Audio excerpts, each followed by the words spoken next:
What's up, guys? Welcome back to the Keeping It Real podcast. As always, I'm your host, James, and of course, I'm accompanied by my faithful boy wonders, Calvin Starr and Reese Llewellyn. Here to talk all about the Batman, Matt Reeves The Batman. It's been a long wait. I think when did we get our first trailer for this movie? End of 2020? I think so. Yeah, what a ride. Fucking COVID, man. It's been out for a week now, so I hope you've all had a chance to check it out so you can join in with our heavy spoiler discussion. So we won't take long to get into them. Have either of you been back for multiple viewings yet? I am going back this week. My flatmate hasn't seen it yet, so I'm going to go see it with him. Just the one so far, then? Yeah.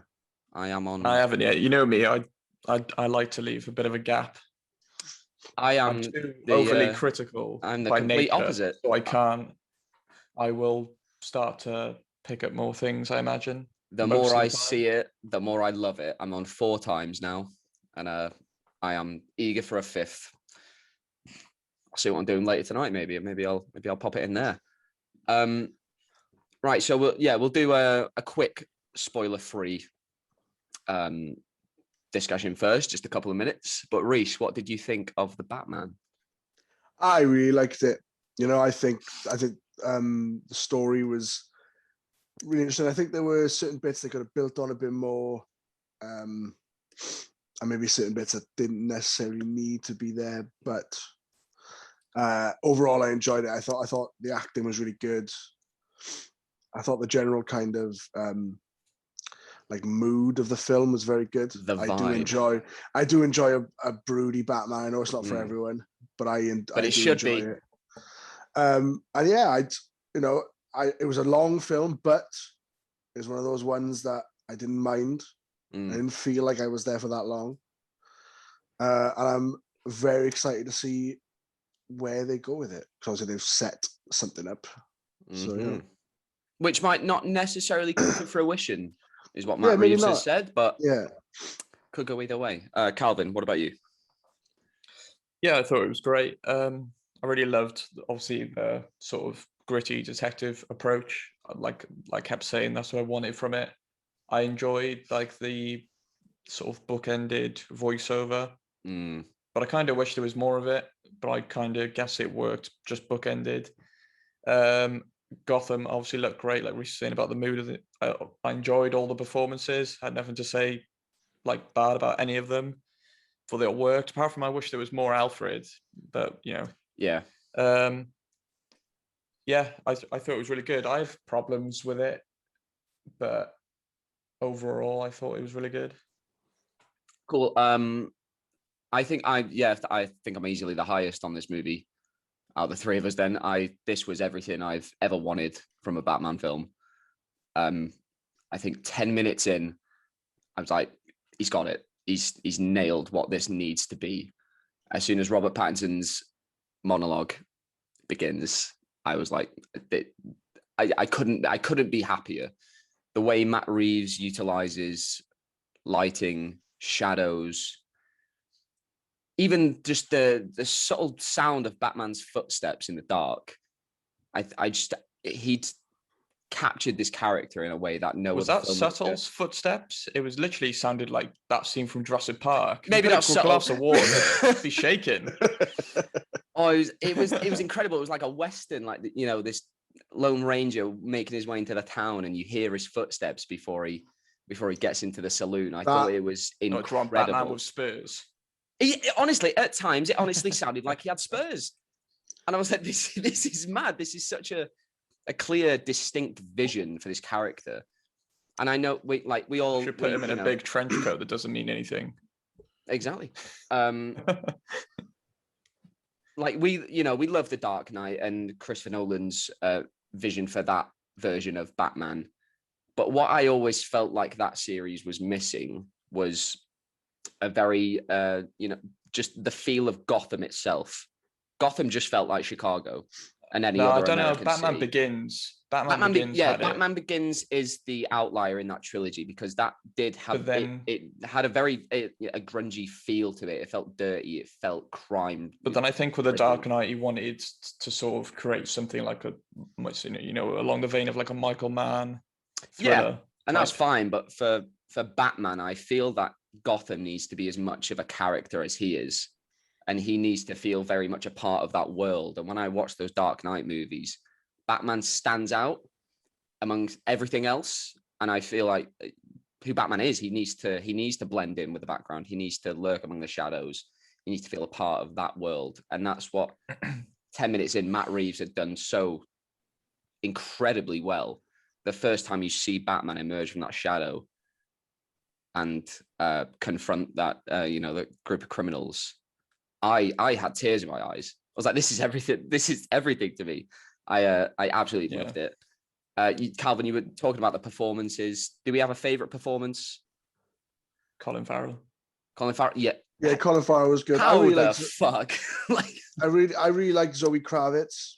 Incredible. I don't think she's getting I've seen her praise.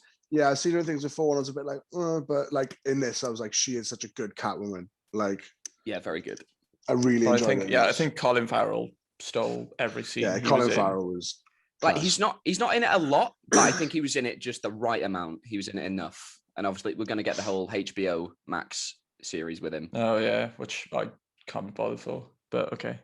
Oh, before this movie, I was like, I don't really want a Penguin show, but now if it's 6 more hours set in that Gotham, do it about anyone, and I don't know. I think we've already had, in my opinion anyway, the perfect Penguin in series form. Oswald Cobblepot for Gotham. Oh no, it's so overrated. I don't watch that shit. He was such a good Penguin. I'm gonna have to say you actually walked like a penguin. Okay. There were a couple of nods to that in this. Yeah, I know. When he I did like when Colin Farrell gets tied up. Yeah, and he waddles. Yeah. He sort of waddles about. I think speaking of performances, though, I think Robert Pattinson really knocked this out of the fucking park. I didn't see when he's in that cowl. I didn't see an ounce of Robert Pattinson. He was unrecognizable, and I think that's a credit to the costume design as well. I think the actual cowl itself is the way they've done the jawline, very exposed jawline. It feels like it's very much a part of his face. It doesn't feel like he's wearing a mask at times. It felt very I've seen a lot of people and natural mixed together. I've seen a lot of people have a problem with his sort of Bruce Wayne because I do get people's criticism of his Bruce Wayne and his Batman feel exactly the same. That's the point of this arc. But I did like it because obviously it's implications for the future, and I do hope they make a trilogy because I feel like the way they've set up his character in this has way further to go. Like I did enjoy the more reserved gothic Bruce. I think that really works in support of where his character could go. Personally, I've never really liked just like the playboy billionaire of Bruce Wayne without any context. Like everyone goes on about it. Like, oh, I want him to be this like, Ben Affleck played the best like Bruce Wayne. And I was like, did he? But like this, this character could go in terms of him being Bruce Wayne, not Batman. I'd like it if they do it in the next one, you see him be more of this billionaire playboy because the way because he is now going to like help people and try and be like more of a public figure. So I wanted him to have like almost his Bruce Wayne personality to be like a sort of like symbol in itself. Yeah, to, well, like, that's the people of Gotham. I don't want him to be going around just like champagne pie, just like sleeping with all the women, just so like loads of like middle-aged men can be like, yeah, this is Bruce that's Wayne, my Batman. No, I think there's the whole point of Batman's story in this is that he doesn't understand how to be Bruce Wayne. He's Batman 24/7. He's so edgy. But he doesn't know how to when he's in public. I think the memorial scene, the mayor's memorial, when he gets there and people are confronting him, say, Bruce Wayne, Mr. Wayne, he looks so uncomfortable because he doesn't know how to be that guy. He's Batman and he's not sure how to be anything else. So I think throughout this trilogy, we are going to evolve to, we're going to get to a place where he needs to develop that duality. And he'll like, sometimes I need Bruce Wayne as much as I need to be Batman. And maybe we'll get a character like a Harvey Dent, a Two-Face, where, is a very political public figure. And to get in those spaces, I'm going to need to be Bruce Wayne. So I think we'll get there. I heard complaints. I love a Two-Face, one of my favorite villains. But yeah, I heard complaints when I was coming out of the screening. Yeah, my friend that I went to see it with the first time, he didn't like it because he wanted like the kind of more sarcastic. But why is that? Like, why is that good? I just like my how I saw it was. I don't mind if he gets there. Yeah, like how I saw it was like quippy. I think this is. We got the MCU. Yeah, I thought this was very early on Batman. That was my thing. Where, like you said, he's so caught up in Batman, he hasn't lived as Bruce Wayne since he's been Batman. So I think he's kind of forgotten. So I think it would be interesting to watch him develop the two personalities throughout the films. Well, he says, where this is year 2 of being Batman, and he says, 2 years of 2 years of nights have turned me into a nocturnal animal. So he'll go out, he'll be Batman, he'll go home, he'll fall asleep for a few hours, and then when he wakes up, he's probably just doing more Batman stuff during the day, So I'm excited to see the trajectory where we go, and I'm sure we will get it, because obviously he goes through an arc in this film already, and Batman has. We'll talk about it more as spoilers, but he does change throughout this film, so I'm sure we will get there at some point for those people who were disappointed we didn't get it yet. Should we jump into spoilers? Yeah. Let's go. Right. So we start off the movie from the Riddler's perspective. His first murder in his grand scheme. So he takes down the mayor. We've seen it in the trailer where he tapes up his head. No more lies, and that is really, really what puts the story into motion. I thought a great way to open the movie, where it was confusing whose perspective we were actually in. No, for like unsettling. For like a moment, it kind of seemed like I thought we were watching young Bruce Wayne and his parents. Right. Okay. Yeah. And I don't know if that's on purpose at all, whether or not I was just a bit slow in the pickup. But then eventually you realize you're like, oh no, it's not. It's other characters, and that's the Riddler. But I did like that kind of thing of, for a second, you think, oh, like, whoa, where am I? Yeah. Yeah. I never thought that at all. It opened up and I was like, that's the Riddler immediately. Like, I didn't even bat an eyelid to it possibly being I know you have like a scene later. I mean, they did that scene when he's outside with his binoculars and you don't know who it is, and then later on you see Batman doing the same. I think it's sort of trying to like, because hero villain, what the villain's always antithesis to the hero. They're trying to like show that they could be similar and the same, which is obviously a running thread through the story anyway. But then ultimately it's the choices they make that make them different. Exactly. Yeah. What you mentioned though, Reese, about you were maybe that kid was Bruce, and I like how we keep cutting back to that kid throughout. I think there's 3 very distinct moments where Bruce and this kid have this. I don't know. For me, that was a bit like after like the second time, I was like, we get it. Rule of 3, man. Rule of 3. You got it 3 times. I know it's rule of 3, but I was like, really make it stick. We get it. The kid is you. Like, yeah, I thought it was more interesting than watching his parents die again and having like him. Yeah. I'm glad we didn't see that. I'm glad we didn't have to see that again. Because we didn't need it. You can see the pain on his face throughout, and he's still, he's still inside. He's still that kid who has just never got over the loss of his parents. I will say that one of my biggest criticisms is, I did think the third act sort of fell apart for me a little bit. The ending I liked, like the 2 final scenes. I thought they were really good, but the actual like climax of the film, I just thought wasn't like fully. It felt like to me they were just sat there being like, we've set up this like really elaborate back and forth detective plot between ultimate mastermind and but we need some punching. Essentially. But yeah, it didn't like. At the end, in the climax, I wanted there to be some like mastermind maneuvering between Batman and the Riddler, a bit like a constant back and forth of like this person gets one up, and then this person gets one up on them, and just constant like that. Because that's how I feel the climax of the Dark Knight goes with the Joker's sort of plan. I felt like that had more sort of like, it felt like to me it had more like dire implications, even though Riddler like flooded the city, which I kind of liked because it felt very like Batman, like something from a Batman game. But I just didn't feel like any of his like,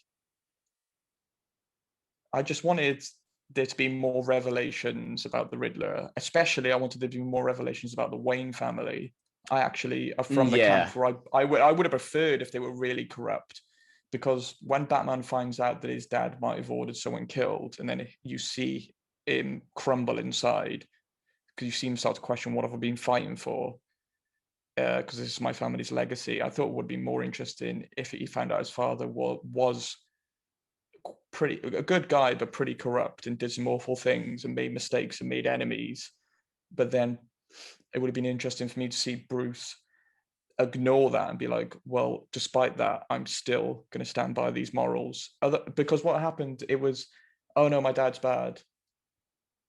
Go to speak to another character. Oh, actually, he's not. Okay, everything I'm doing before, I can just jump straight back into. It felt like just a quick resolution of, maybe it's because the trailer's misled, because I remember in the trailers them saying, oh, it's all about the Waynes. And then when I watched the film, I was like, is it?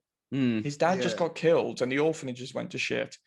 Like, what? How did that happen? Yeah, I definitely saw this going in more like a Court of Owls way, where there was this really, really corrupt society, sort of like under Gotham, and the Waynes were very much a part of that.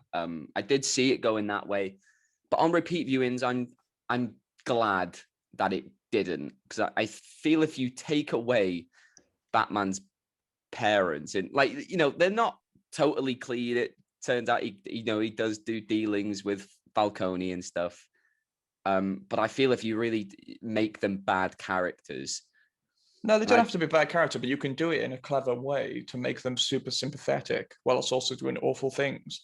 So they're essentially, I think that's what they like did, when though. You really, no, it wasn't. I personally, it wasn't enough for me. Like, it felt like, and all the revelations, like, basically I wanted just the Riddler. I wanted the end climax to be this just like really like non-stop back and forth, like of like battle of wits, yeah, but it just wasn't that. It was just, I do agree. This is my final plan. You go out and deal with it, and you're gonna go fight a load of guys, because that's what Batman does. Yeah. I will agree that the third act sort of action scene isn't. I think it does lose some momentum. Yeah, it's not as tight as the other two acts. I will say that, but I still think it's a lot better than most third acts we get in superhero movies. Yeah, it's difficult though, because the third act it's the same as, like, if you have a bad beginning and then you clean it up in the second and third act, most people are they would still give it like 5 out of 5 possibly, because but then when you've like stumbled a little bit on the third act, I feel like people are just less forgiving. That's what you're coming out with. So that's what I can never get past. I always think, like, if you stumble in the third act a little bit, I'm probably going to rate you down. But if you stumble in the first act and pick it up, I'm probably going to be more forgiving. I think it's just a credit to how fucking incredible this film starts off, which, like, those. Oh, that opening monologue is cold. Like, oh god, every time I walk somewhere in the rain, I've just got a Batman monologue going through my head. Like, just the images of those people just being terrified of shadows, just nothing there. Phenomenal. And then just being like, and it really sets a scene of, like, even before anything really starts, of how he's been dealing with crime in Gotham, that, like, these people are so terrified of him. I don't have to be everywhere. Answers, it also answers the question of how can one man really make a difference, and it's because fear. Like fear is such a big part of Batman's character anyway. They sort of hinted towards that. They touched on it a bit in The Dark Knight, where you see a couple of criminals look up at the sky, see the light, and go, "Nah, not tonight, man. Fuck this." But the way this movie was shot and cut with Bruce's monologue, it was so powerful. It really felt like such a great mix of a comic book and a crime thriller. That blend was impeccable, I thought. Also, what a dumbass gang that gang is at the start.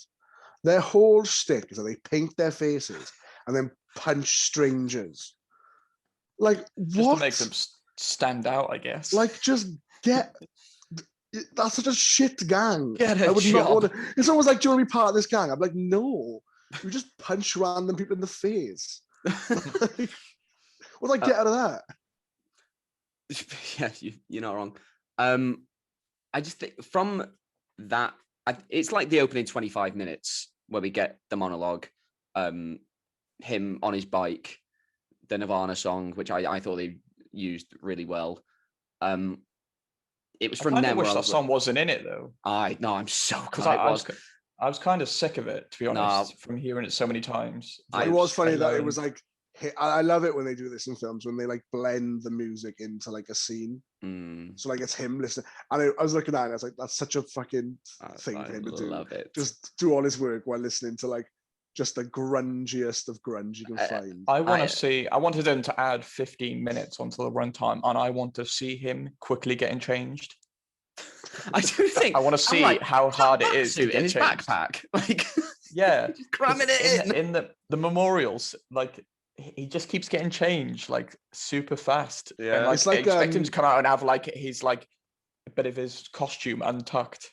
No, you know, like the shoes, or his mask, shoes. His eyes slightly off. One boot on. You know, like the shoes in. Yeah, that'll make a different impact if he's hopping in. You know, like the trainers in Back to the Future, they just like tighten up. That's what he does. He just like flops it on, press a button, and it just goes like. Whoosh.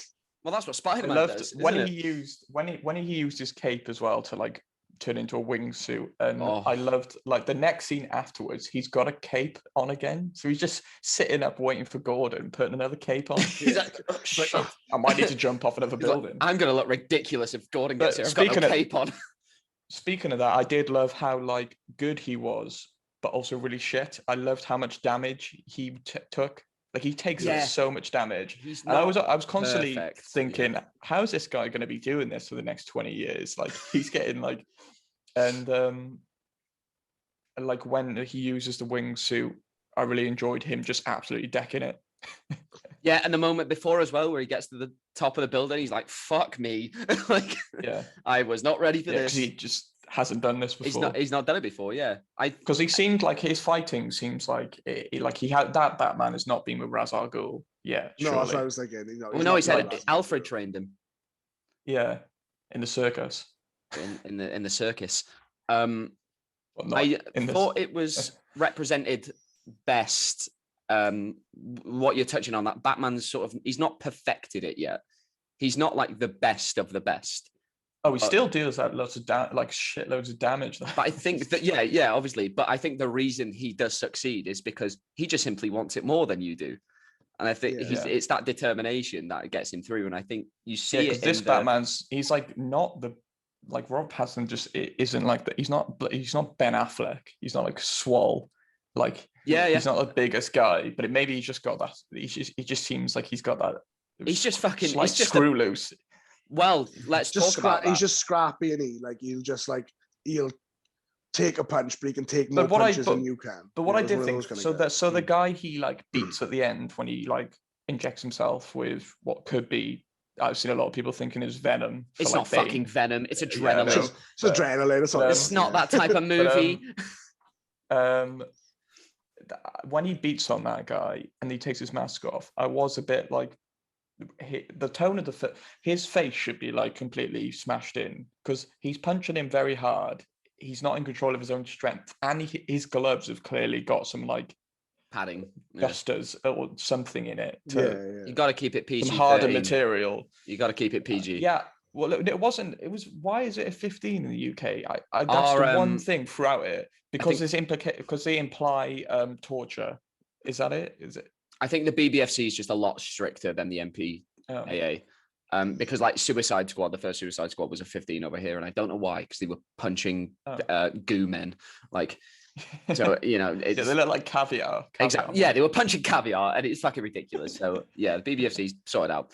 I'd be so upset if I was a child and I've been waiting 2 years for this movie to come out. I couldn't go and see it. What was I talking about before that? The screw loose. Yes, there we go. Right, so we have this revelation that Martha is an Arkham, one of Gotham's the other founding families, and she has had a history with mental illness. She's been in and out of institutions. Her mother killed her father, then committed suicide herself. So it's not, too out there to think that Bruce is also suffering from similar issues. And I think this, despite the fact that he dresses up as a bat. Well, yeah. So I think this makes the most fucking sense out of all the Batman we've ever had. Why this one decides, instead of to join the police, become a detective, or run for mayor himself, he decides to dress up as a big bat and go out every night and punch criminals. And I'd love that, because I was like, that makes so much more sense than it ever has for Batman, and I'm cool with it. So yeah, I just wanted to get that out there. I thought it was a great little touch. I thought there was going to be sort of like a link to Hush at one point, when all the Wayne getting Thomas Elliot, is it Thomas Elliot murdered, the reporter? And then Hush comes up on the screen. Oh yeah, I haven't read Hush, so. Oh, and then there's a couple of pictures as well where it's like, oh, Riddler did he know Bruce when he was younger? Because there was a couple of pictures where he's seen him from a distance, and and I thought it would have been good if it came out that Riddler was that reporter's son, and that gave him that extra bit of, I need to take down. I kind of thought that's where it was going. They had a slight resemblance as well. Yeah. So this Riddler's not Edward Nigma then? He's like a new. Well, he's Edward Nashton. I think they were just Edward Nashton. The name. That's just this. For this tone of Batman, it wouldn't work with it. No, you have to give him a all green one suit and orange hair. Yeah, and we've not really talked about the Riddler too much. He was sick. Such a great interpretation of this character. The scene where he's in Arkham. I think it's in Arkham, and he's just going like Bruce Wayne. I was like, oh, he's rumbled him, he's got him. And then when he was just like, oh, we didn't get him, we missed out. I was just like, and I wasn't expecting it, because like this Riddler is so. He was like very together, but also very unpredictable. I think that's when, you really see it there as well. You're like, this guy has not got it together. Like, we know he's a serial killer, but this. I like the way they did it nuts. as well. That he was like live streaming on like the deep web or whatever. Because it's very like, you can almost believe that as a thing. That could be a real thing of like this one guy who wants to like fight the system. He's only got 500 followers as well. Yeah, it's not like 500 followers, all with a gun. That's an army. So it only looked like 40 people turned up. Yeah, but the rest weren't as into it. The rest of them were like, this guy's weird, but I'm not going that far. The rest of them were out. Yeah, the rest of them were out the country. They were just like, that's too far for me. Yeah, obviously it takes a lot of inspiration from the Zodiac killer and real life serial killers. And Seven, I found, and Saw. I thought, there's the one problem I have with it's the same with. It's not really a problem. I just feel like I like all those films and I like the Riddler in this, but to just keep, because the inspiration is very in the forefront of what it's inspired by, and I kind of would have liked if it was a little bit more original, I guess. because there's the same with the Joker film. Like that film is just Taxi Driver. Well, yeah, that's good. Yeah, I thought with Joker that was much more not really inspired by. It was just, oh, we're doing Taxi Driver, but we're making him the Joker. And I fucking hated it. But this, it felt like, you know, we're taking bits and pieces from similar ideas, and sort of incorporating it to really build up this world of Gotham and this grungy tone. I thought it just worked so fucking well. We don't have a lot of time left, but let's quickly talk about the ending. So when Batman has saved the day, you know, his narration kicks back in, Nirvana comes back on. I'm crying. It's all great. And Batman, he realizes that, you know, vengeance isn't the way to go, because I've clearly inspired these fucking nut jobs, which is not what I wanted to do. I wanted to scare the crap out of them so they wouldn't even, you know, leave their houses. And he's like, you know, the way I've got to go is it's not going out for blood. It's by helping people, and I've got to change the reasons why I'm doing this. And that look when he saves that, you know, he puts that woman in the on the stretcher, and just a little look they have, and he holds her hand, and he gives her just a little look like, you know, you're going to be okay. And he's like, I've got to become hope. And I thought that was just beautiful for this version of Bruce and Batman. And I'm so excited to see where it goes, because I'm sure he's still gonna be as brutal, he's still gonna be scary, but to change the reasons why he's doing it all within this 3 hours, I thought was just such a good idea. And Matt Reeves, I knew from the second he got announced as director, this is the guy to take this to the next level, because you've both seen his Apes movies, and a lot of people don't remember, but he did Cloverfield. The first Cloverfield. See that you should have led with that. I didn't like. And he didn't like his Apes movies. I don't really like. Remade. I don't. He remade Let the Right One In. Let Me In, which is also a great remake. Yeah, but I love Cloverfield, so that was a better example for me. Yeah, and it's common, especially in in Hollywood, in blockbusters, but especially in the comic book movie genre, whatever you want to call it, that they feel quite voiceless. It's hard to get a grasp of the director and his vision, or their vision, sorry. Like the MCU, I love it, I really do. But for the most part, all their films feel quite uniform, which I guess is what, you know, what they're trying to do. But this is what I hope is the future of comic book movies, where we get, you know, I love all the interconnectedness, I love the cameos, but that's not what I'm really hoping for. I just want to I want a great director with a vision for a character to just fully see it through without, you know, it feeling like a corporate mandate. And this film, for the most part, I feel was just free of all of that. Maybe they required a bit more punching in the third act and a little tease maybe of where this is going to go, but that felt like it really. We'll talk about the little tease at the end, which Matt Reeves has stated that is not necessarily where the sequel will go. We might not get Joker. This is a very like proto Joker. His hair looked insane. Like when I saw his hair through the slat, I was like, does this fit in with the world this film is set up? Did you see his hair? A lot of VO5. It's like all like spiky. Yeah, that's why I thought. That's why originally. And he looked like he had like the big dimple, like the smile that was like a Jack Nicholson type, you know, like a really like prominent dimple at the end of his smile. It's like a fixed grin. Yeah, that he's got, and his face is all scarred up. I'm kind of torn about it, because on one hand, I think Barry Keoghan, that's who you say his name, right? Something along those lines, yeah. He'd make a very good Joker. I'm sure he would. But on the other hand, I'm very much over Joker now. I'm the exact same as you, Reece. Like there are so many other villains. Like when I first saw him, I saw this face like a little bit fucked up. I was like, oh, that might be Two-Face, and I got very excited because I love Two-Face. And but there's something like I'd like to see a really good Poison Ivy. I think Poison Ivy would fit. You could do a really good kind of dark tone Poison Ivy.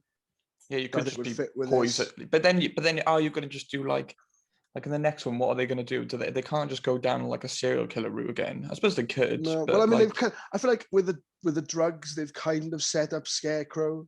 They were very kind of. I think Scarecrow would be a great idea. Again, he's a really good one to fit in. Yeah. Deathstroke. I'd love a Deathstroke film. I don't know if he'd fit necessarily in this kind of, but you could do it. You could do it kind of. They've talked about Mr. Freeze, which the way this movie ends, where Gotham is flooded. Yeah, I mean, that would make sense. Mr. Freeze would, like I said about not doing a serial killer thing, but he would make a great serial killer. Yeah. Remember that movie, The Snowman, with Michael Fassbender? It'd be a bit like that, but hopefully a lot better. Matt Reeves has stated that, that's not where this is going to go, but it's just to show that something is always brewing in Gotham. It could be safe for now, but tomorrow something else is going to kick off. And I feel that led perfectly into that final scene with him and Selena, where she's going to go off to Bloodhaven. And then the light shines in the sky. And she's like, you're already spoken for. There's no taking you away from here, because trouble is always brewing. Right. Shall we rate this? Yeah. Reese, you can go first. I will give it a 4 out of 5. Like I said, I enjoyed it. Mainly, there were one or two things story-wise that I kind of didn't like that much, or I felt like some they explored too much, some they didn't explore enough for me. But overall, it's a great film, great acting, and I'm very excited to see it again. So I'll give it a 4. Nice, Calvin. Yeah, I'm going to give it a 4 as well. Just mainly due to it stumble in the third act, and some things I felt weren't as fleshed out and satisfying as I hoped they'd be. Okay, so we've got 2 4s. No surprise, I'm giving this a 5. I thought this was, I'd had such sky high expectations for this film for 2 years now, and it blew them all out of the water. I couldn't have loved it more. Just all the performances were incredible. I think this is the best Batman movie ever made. He's the best Batman. One of the best comic book movies ever. So yeah, 5 out of 5. Right, that is it for today, guys. Thank you as always for listening. If you're listening on YouTube, then let us know down below in the comments what you thought of The Batman. Also, like and subscribe. If you're listening on another streaming platform, then rate, like, follow, all that good stuff. It really helps us out. Until next time, keep it real.